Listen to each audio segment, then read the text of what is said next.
sommes ici devant la cathédrale Notre-Dame de Reims, qui a abrité pendant au moins 2 siècles un évangéliaire écrit en slavon, la langue commune des peuples slaves.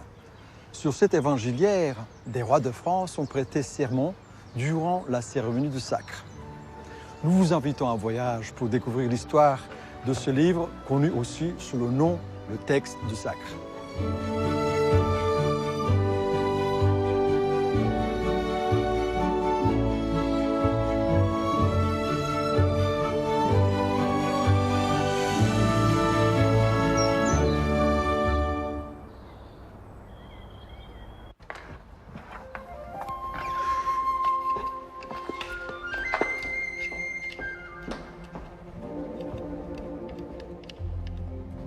Au sein de la bibliothèque Carnegie de Reims, dans laquelle nous nous trouvons, nous conservons tout un ensemble de manuscrits, notamment des manuscrits médiévaux. Et il y a un manuscrit en particulier qui se révèle unique et qui retient l'attention des visiteurs et des chercheurs venus notamment d'Europe de l'Est et de Russie. Et ce manuscrit, on l'appelle communément l'Évangéliaire slavon. Alors, je vais vous présenter l'Évangéliaire slavon. C'est un manuscrit qui est très ancien, donc on doit toujours le manipuler avec des mains propres et sèches et sur un support adapté qu'on appelle un lutrin. L'Évangéliaire slavon, c'est un terme générique qui est utilisé pour désigner ce manuscrit qui est composé de 2 parties. Alors, ce qui est intéressant, c'est que ces 2 parties ont été réalisées à 2 époques différentes. Donc, la première partie de ce manuscrit, elle a été composée vers le XIe siècle dans une zone qui correspond à l'actuelle Ukraine. Elle a été écrite avec l'alphabet cyrillique et la langue qui est utilisée, c'est un slavon russe. C'est un texte qui reprend différents passages des évangiles et ces passages sont lus lors de célébrations religieuses. Donc, on a cette première partie du texte qui s'étend sur 31 feuillets. Ce que l'on voit aussi, c'est que pour cette première partie, donc, nous avons des décorations, des petites lignes décorées avec de l'encre rouge et de l'encre bleue et quelques détails à l'encre jaune. Mais c'est la seule forme de décoration avec ce qu'on appelle ces initiales, donc ces lettres qui sont ornées avec ce qu'on appelle du minium, c'est-à-dire de l'oxyde de plomb qui donne une teinte entre le rouge et le vermillon. La seconde partie en fait, de ce manuscrit a été ajoutée à la première partie des siècles plus tard. On a une annotation à la toute fin de cette seconde partie qui nous explique que ce manuscrit a été composé en 1395 dans un monastère pragois, donc en l'actuelle République tchèque, qui est le monastère de Saint-Jérôme, surnommé le monastère d'Emmaüs. Et concernant le texte, cette seconde partie, on a l'emploi d'un autre alphabet qui est l'alphabet glagolitique. La partie glagolitique est un lectionnaire. Il est d'une certaine manière plus beau, plus riche, parce que contrairement à la première partie qui est extrêmement sobre et en quelque sorte artistiquement pauvre, la seconde partie, elle comprend aussi un certain nombre d'enluminures colorées représentant les saints ou des icônes, et dans un style très particulier de la Moravie, de la Tchéquie, de la fin du XIVe siècle.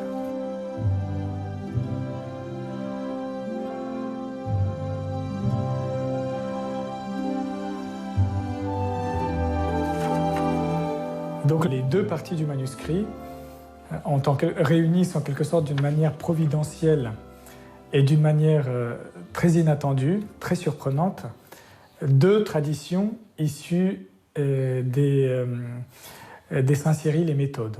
La tradition liturgique orientale, orthodoxe, et la tradition liturgique occidentale, catholique. Parce que la première partie du manuscrit, c'est un évangéliaire destiné pour la liturgie orthodoxe dans la Russie kiévienne au XIIe siècle, dans le rite byzantin. Et la seconde partie, c'est un lectionnaire avec des lectures de l'Évangile, de l'Apôtre et de l'Ancien Testament destiné à la messe dans le rite latin, mais célébré dans la langue slave occidentale par des communautés des moines bénédictins slaves.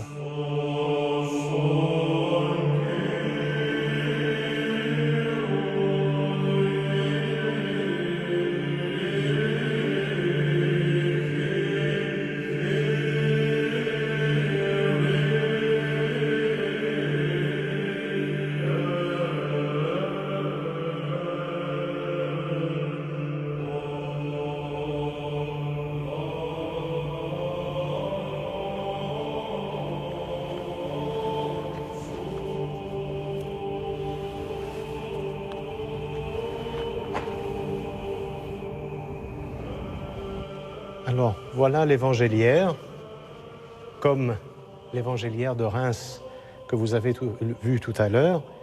C'est un évangéliaire liturgique qui contient donc les différentes lectures de l'évangile prévues pendant la liturgie. Ce n'est pas la Bible. La Bible contient tous les livres de l'Ancien et du Nouveau Testament. Ce n'est pas le Nouveau Testament, puisqu'on ne contient pas les lectures, par exemple, des Épîtres, des Actes des Apôtres ou de l'Apocalypse. C'est seulement les lectures des 4 évangiles, Matthieu, Marc, Luc et Jean. Alors celui-ci est en grec, la langue originale du Nouveau Testament, puisque le Nouveau Testament a été rédigé en langue grecque, qui à l'époque était la langue commune, comme l'anglais un peu aujourd'hui, c'était la langue mondiale, la langue commune.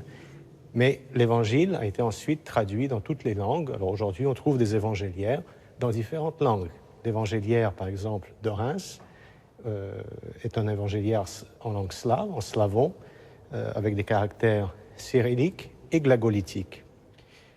L'évangéliaire, aujourd'hui dans l'Église orthodoxe, est toujours posé sur l'autel. Dans l'Église ancienne, il était amené solennellement sur l'autel juste avant les lectures. Je vais vous expliquer maintenant le contenu de l'évangéliaire pour que vous compreniez comment il est organisé. Alors, suivez-moi. Je vous ai apporté, pour vous expliquer, 2 évangéliaires qui représentent les 2 types d'évangéliaires que l'on retrouve aujourd'hui en usage dans l'Église orthodoxe. L'évangéliaire de type aprakos nous présente des passages d'évangile en lien avec le calendrier, avec le cycle liturgique. Un autre type d'évangéliaire, c'est ce qu'on appelle le tétra-évangile. Alors le terme tétra-évangile signifie les 4 évangiles. En fait, ce type d'évangéliaire nous présente le texte intégral des 4 évangiles, chapitre par chapitre, en commençant d'abord par l'évangile selon Matthieu, puis Marc, puis Luc, puis Jean. L'évangéliaire de Reims, c'est l'évangéliaire aprakos, qui provient du terme apraktevo. Apraktevo signifie ne rien faire. Autrement dit, c'est l'évangéliaire des jours fériés.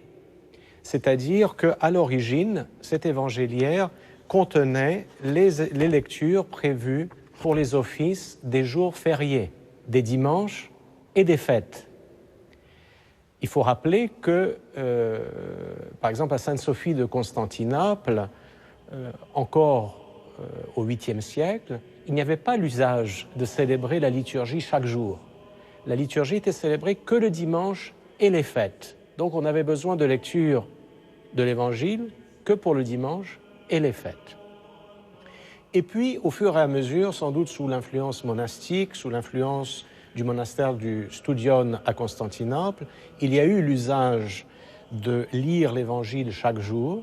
Et donc, on a complété l'évangéliaire avec des lectures pour chaque jour de la semaine. L'évangéliaire de type aprakos, on y trouve 3 parties. La première partie nous présente, selon les différents jours de la semaine, toutes les lectures prévues à la Divine Liturgie, depuis Pâques jusqu'au Samedi Saint. Il y a une deuxième partie, ensuite, qui concerne les évangiles qui sont lus pour les différentes fêtes de l'année et qui commencent, l'année liturgique de l'Église orthodoxe commence le 1er septembre. Ici, vous voyez, j'ai amené un facsimilé de l'évangéliaire de Reims. Eh bien, on trouve ici exactement cela, vous voyez. On n'a pas les pages qui précèdent, elles ont été perdues, mais on voit très bien, on arrive ici, c'est écrit en caractère slavon, le mois de novembre.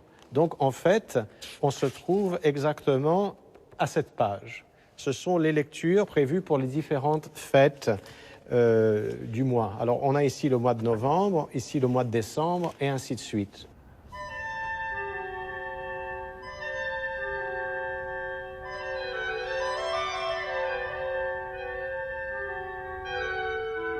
de par son caractère unique, cette évangéliaire a suscité de nombreuses hypothèses chez les historiens, et ce, dès le XVIIIe siècle, puisqu'on a un personnage qui s'appelle l'abbé Pluche, qui, dès 1746, associe ce manuscrit au Sacre des rois de France.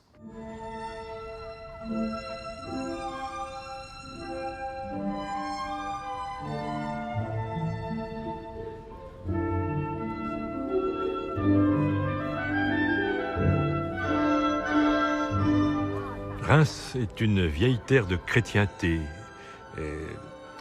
La ville était d'abord une très importante métropole à l'époque gallo-romaine, ce qui explique la présence précoce d'une communauté chrétienne, et un premier évêque est attesté ici dans les années 250. Et vers 400, à l'époque où l'Empire est devenu chrétien, avec Théodose officiellement, et la cathédrale, l'église de l'évêque, a été implantée là où nous sommes, à l'emplacement des thermes de la cité. C'est-à-dire que les édifices publics profanes qu'étaient les thermes ont été convertis en édifices publics religieux, ce qui permettait aussi, vous le comprenez, d'utiliser l'adduction d'eau, les aqueducs, pour alimenter le baptistère.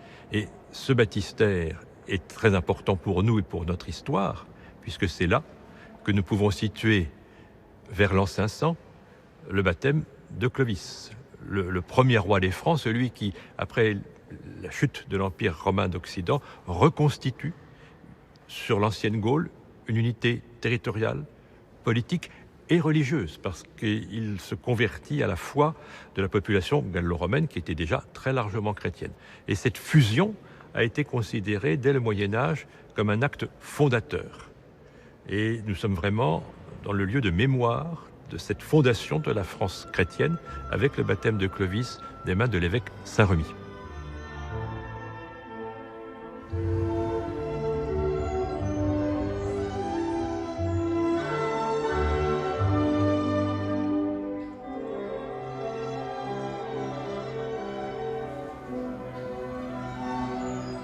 Il faut dire ensuite que donc Remy va mourir ici à Reims et que très tôt il va être considéré comme un saint homme. Il va être enterré dans une petite chapelle qu'on appelle la chapelle Saint-Christophe, qui a disparu mais qui se trouve juste à côté de l'abbaye Saint-Remy actuelle. Et puis très vite, le culte voué à Remy va se développer. On sait qu'une petite communauté de prêtres va venir s'installer, veiller sur son tombeau, que les pèlerins très rapidement, dans les décennies qui suivent sa mort, vont commencer à affluer ici à Reims pour honorer son tombeau. Et donc l'étape suivante, c'est qu'au 8e siècle, un autre évêque de Reims va installer une communauté de moines, des moines bénédictins, qui vont donc être chargés de veiller sur les reliques de Remy.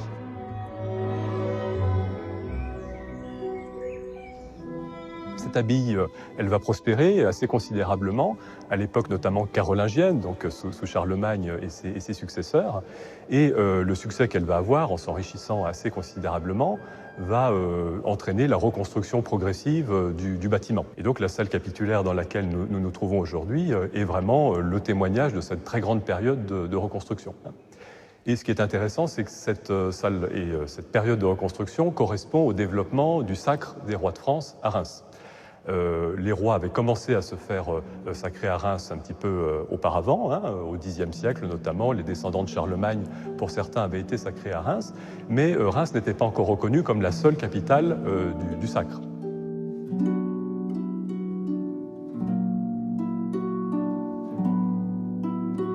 Parmi les belles sculptures que nous conservons ici au musée Saint-Remy, il y a cette tête d'un roi carolingien, le roi Lothaire, qui donc a régné au Xe siècle. C'est l'un des derniers descendants de Charlemagne.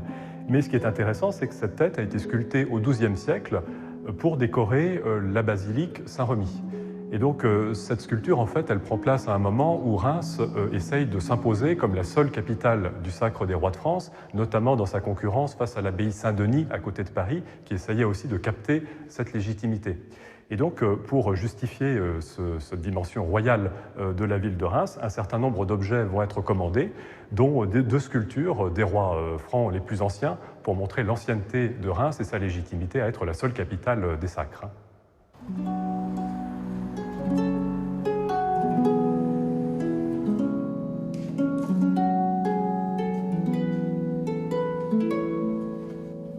Saint-Remy, nous l'appelons ici depuis le Moyen-Âge l'apôtre des Francs. Cette grande construction, ce mausolée, abritait, outre ces précieuses reliques, la Sainte Ampoule, que l'on disait avoir été apportée le jour du baptême de Clovis par une colombe. Donc c'est un endroit doublement sacré, ce qui explique que les rois de France, après leur sacre à la cathédrale, venaient se recueillir ici, devant le corps de Saint-Remy et devant la Sainte Ampoule. Ce que nous voyons d'ailleurs sur les statues qui entourent le mausolée. À l'arrière est représenté le baptême de Clovis, mais le baptême est plutôt figuré comme un sacre. Le roi n'est pas dans le baptistère, il est à genoux devant l'évêque parce que assez tôt, on a assimilé au baptême de Clovis le premier sacre du roi, ce qui n'est pas exact. Clovis n'a pas reçu l'onction du sacre, mais c'est en mémoire de Clovis que les rois sont venus se faire sacrer, d'où cette projection du sacre sur l'époque même de Clovis.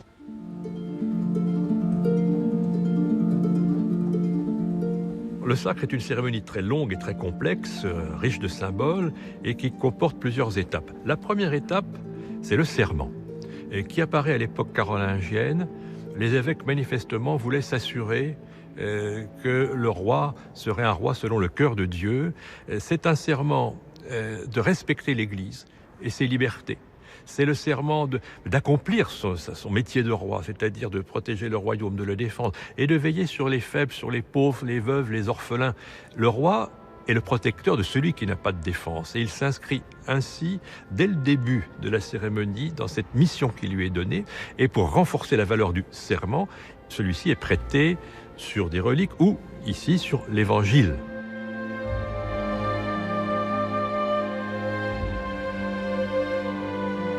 Ensuite, il y a les onctions, c'est la deuxième partie. Puis, troisième partie, la remise des insignes avec la couronne, le sceptre, la main de justice, le grand manteau. Et la fin de la cérémonie, c'est l'intronisation au sens propre, c'est-à-dire que le roi est conduit vers son trône. Et là, il est reconnu, acclamé par l'assistance et véritablement, il a l'investiture complète à ce moment-là.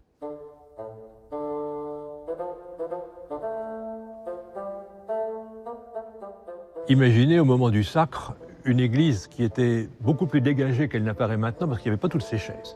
Ce qui faisait un espace beaucoup plus vaste sans doute quand le roi y entrait de très bon matin. La cérémonie commençait à l'aube. Le roi avait passé la nuit à côté dans le palais du Thau, le palais épiscopal, et il était levé solennellement et amené en procession. Il remontait toute cette grande nef pendant que le chœur chantait « Voici que mon ange te précède ». Et il arrivait ici à l'emplacement du jubé, d'une grande clôture qui séparait la nef, l'espace des fidèles laïcs, du chœur des chanoines. Le jubé, c'est comme l'iconostase, il faut franchir cette limite pour rentrer dans l'espace le plus sacré. Et le roi remonte encore vraiment au plus près de la sacralité puisqu'il s'installe devant le maître-autel. Et sur le maître-autel sont posés les objets nécessaires au rite. Donc l'évangéliaire sur lequel est prêté le serment est à ce moment-là posé sur l'autel, ce qui renforce encore le caractère sacré de l'objet. Bon, on va aussi poser sur l'autel l'épée, la couronne, le sceptre, etc., qui vont être ensuite remis au roi.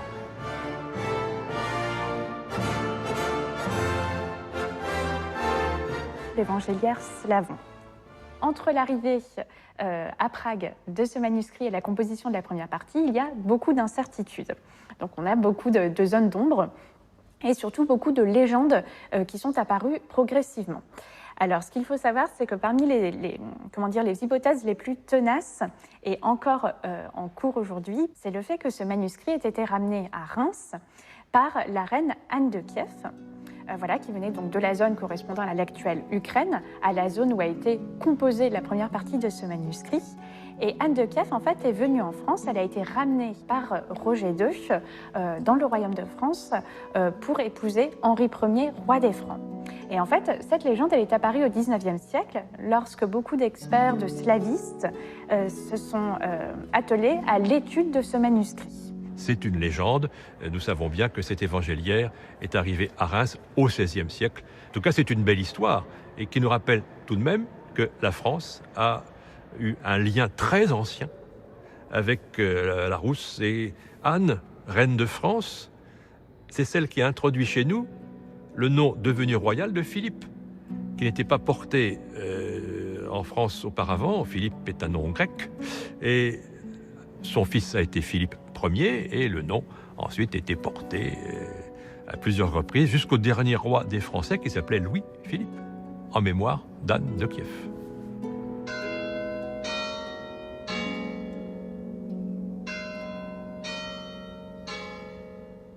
Tous les très riches établissements religieux, on a parlé de l'abbaye Saint-Remy, mais il y avait d'autres abbayes à Reims, il y avait bien sûr l'archevêché, ont été richement dotés d'un certain nombre d'objets, de cultes, tout au long de leur histoire.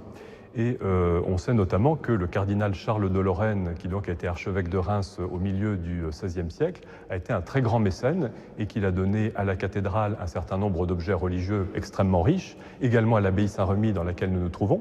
On sait qu'il avait offert également une Bible enluminée et ornée tout à fait remarquable. Et donc ce Charles de Lorraine, qui a aussi commandé beaucoup de peintures à des très grands peintres, comme le Gréco par exemple, a été l'un des plus grands donateurs à l'église de Reims au XVIe siècle. Et donc c'est dans ce contexte-là que l'Évangéliaire est arrivé. Il fait partie de ces très nombreux cadeaux qui ont été faits par l'archevêque de Reims à sa ville. Le cérémonial du sacre du roi en la cathédrale Notre-Dame de Reims suivait un rituel extrêmement précis. Et à partir du XVIe siècle, on rajoute différents serments que doit prêter le roi de France.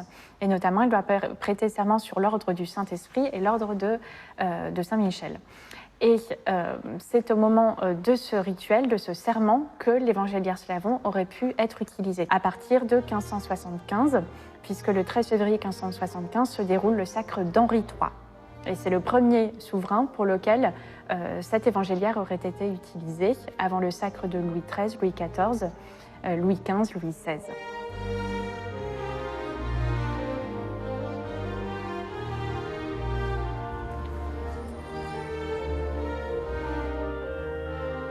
Dans ce musée de la cathédrale et des sacres, un certain nombre d'œuvres d'art sont conservées qui permettent d'évoquer les dernières cérémonies. Par exemple, derrière moi, ce grand tableau qui représente le sacre du très jeune roi Louis XV. Il avait à l'époque 12 ans. Et ce que nous avons ici nous permet d'évoquer les fastes royaux qui se déroulaient à Reims à chaque génération.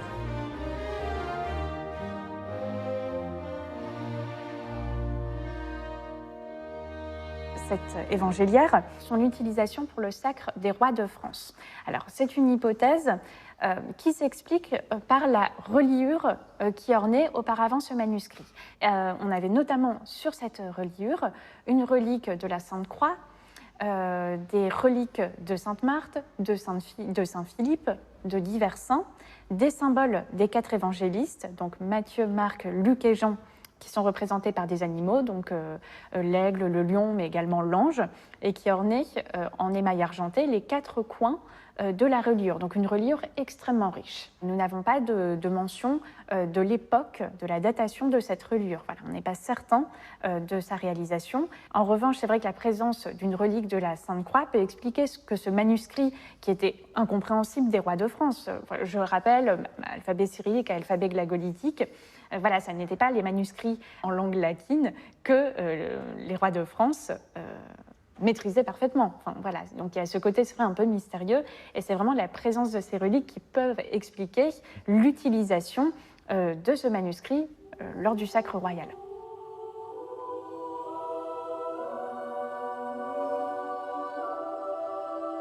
On voit bien sûr une reliure de maroquin rose, les différents trous, perforations qui correspondent à l'emplacement des reliques qui étaient clouées en quelque sorte sur cette reliure.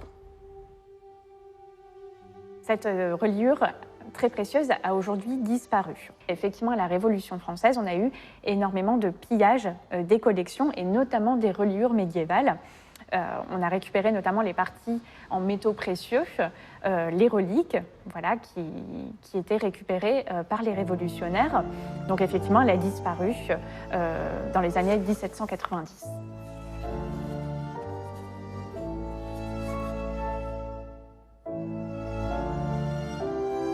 Dans cette chambre forte ont été rassemblés un certain nombre d'objets précieux, en particulier le calice sauvé des confiscations révolutionnaires qui datent de la fin du XIIe siècle et dans lequel de très nombreux rois ont communié au précieux sang du Christ.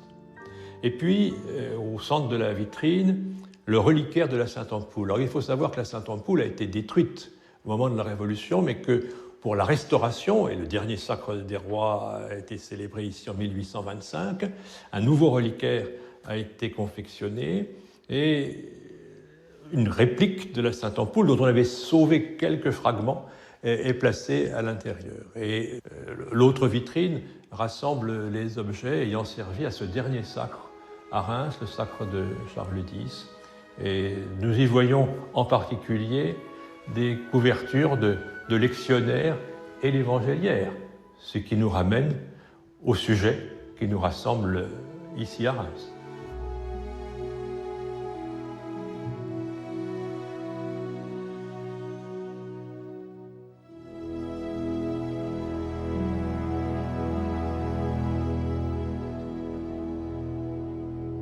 L'importance de cet ouvrage est surtout scientifique, philologique, mais le manuscrit peut aussi être le témoin de cette unité qui existait entre les peuples slaves orientaux orthodoxes et les peuples slaves occidentaux catholiques, issus de la même culture linguistique chrétienne apostolique, célébrant dans des rites différents, écrivant dans des alphabets différents, parlant des dialectes différents de la même langue, mais réunis par le même héritage des apôtres, par la même foi dans la Sainte Trinité.